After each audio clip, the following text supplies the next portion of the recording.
안녕하세요. 오늘은 간이 분광기하고 그다음에 그 간이 사진기 요 두 가지 활동에 대해서 하겠습니다. 요거는 그 2학기 때 광학과 관련된 단원을 학습할 때 배우게 할 내용입니다. 뭐 이제 다음 주에 여러분들이 발표를 해야 되니까 아마 지금 그거 만드느라고 그 준비하느라고 신경 쓰고 있을 텐데 빨리 간단하게 만들어 보고 했으면 좋겠습니다. 약간 기분 전환한다고 생각하면 될 것 같아요. 자, 이미 저는 이제 다 만들어가지고 어떻게 사용하는 방법에 대해서만 좀 소개를 하려고 합니다. 자, 분광기라고 하는 거는 원래 분광이라고 하는 건 빛을 나눈다는 거거든요. 그래서 분산이라고 하는 빛이 그 프리즘에서 분산되는 원리처럼 이용이 도 되는데 여긴 프리즘에 들어가지 않고 여러분들이 만들 때 보면 알겠지만 얇은 그 비늘 같은 게 이 안에 들어가 있거든요. 그걸 뭐라고 부르냐면은 그 회절격자라고 부릅니다.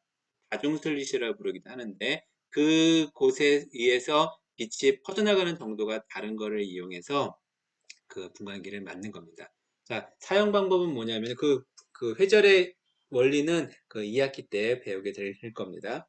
보면은 여기에 우리 크게 보이는 게 낫겠네요. 만드는 과정은 여러분들이 살펴보면 좋을 것 같아요. 보면은 여기에 여기 이제 광원이라고 되어 있죠. 여기.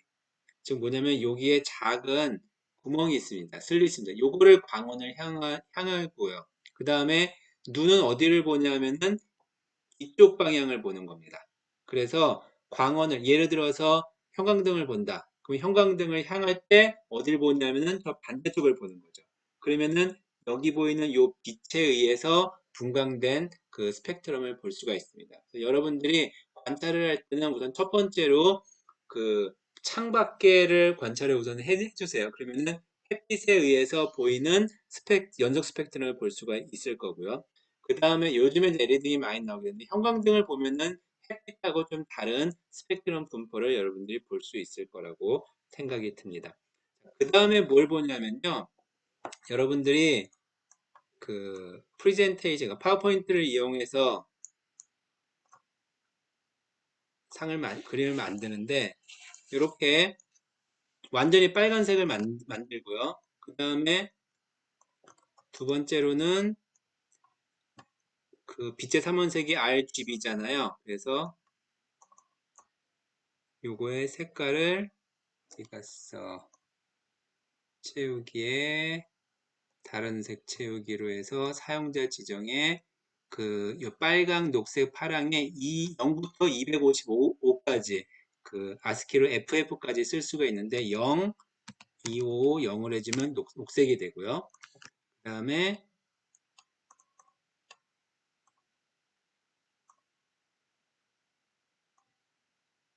0, 0, 255를 해주면 파란색이 됩니다. 그 다음에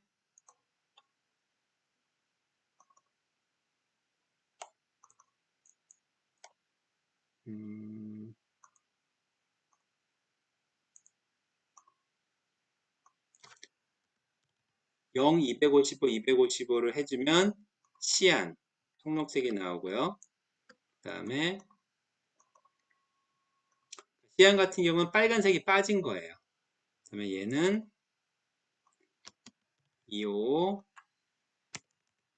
0, 255. 그러면은 마젠타 색이 나오고요. 우리나라 말은 다홍색이라고 부릅니다. 그 다음에 파란색이 빠지면 빨간색과 초록색만 있겠죠. 그러면 노란색이 됩니다. 이렇게 만들고 그 다음에 마지막으로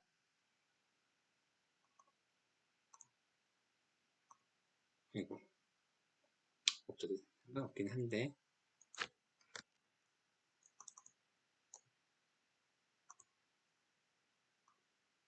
우리는 255, 255, 255 하얀색을 만들 거랬어요.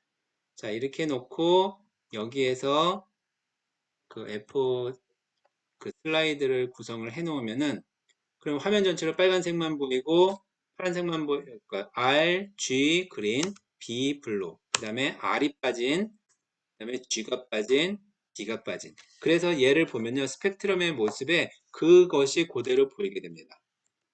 다시 해보면요 이렇게 해서 관찰을 해주면 처음에 스펙트럼 이게 주위에 형광등이나 이런 등을 끄고 보세요. R, G, B, R 빠진 거, G 빠진 거, B 빠진 거 이런 식으로 이건 모두 다 이렇게 여러분들이 빛의 삼원색, 색의 삼원색을 관찰할 수 있습니다. 자, 요거에 대한 원리의 내용은 나중에 또 보긴 할 텐데 사실 얘를 만들어서 보관을 하고 있다가 내년도 2학기에 제 생각에 11월 달쯤 될 것 같은데 내년이 아니죠. 올해 2학기 11월 달에 얘를 가져오라 라고 하면 어, 이상할까요? 자, 여러분들 이거 버리지 말고요. 준비하고 있다가 2학기 때 강의 때 꼭 들고 가시기 바랍니다. 없으면 강의 시간에 굉장히 뻘쭘할 거예요. 자, 이렇게 하나의 활동을 했고요. 그 다음에가 뭐냐면 간이 사진기입니다. 자, 간이 사진기에는 여러분들이 만들 때 보면요.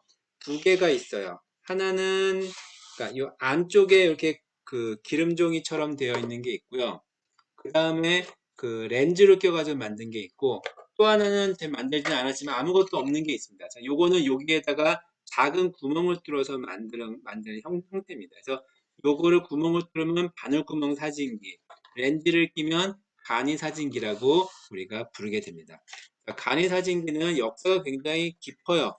요거를 외국에서는 카메라 옵스큐라라고 부릅니다. 자, 카메라 옵스큐라가 전 세계에 굉장히 많이 있습니다. 여러분들이 아마 어, 제가 저는 이제 그 과학관이나 이런 거 굉장히 좋아하는데 전 세계에 있는 과학관을 다 가보고 싶은 게 제 그 이 바람 중에 하나입니다. 그 중에서 이 카메라 옵스큐라를 다 방문하면 좋겠다라고 생각하고 있는데 제가 맨 처음에 가본 카메라 옵스큐라가 어디였냐면은 그이 어디 그린치 천문대에 있는 거였습니다. 그 다음에 그 에딘버러에 있는 카메라 옵스큐라를 방문을 했었는데 여기 안에 보면은 그 원리가 나오는 그림이 있어서 좀 보여주려고 합니다. 뭐냐면 이건 건물인데요.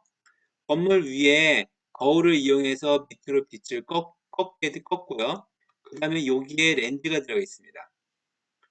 그리고 그러니까 이게 여러분들로 따지면은 여기 있는 요 아니고 여기 있는 요 렌즈가 여기 화면에 보이는 요 렌즈입니다. 그 다음에 이 트레이싱지, 기름종이라고 부르기도 하고요. 반투과막이라고 부르기도 하는데 이게 요 바닥에 스크린의 역할을 해주는 겁니다.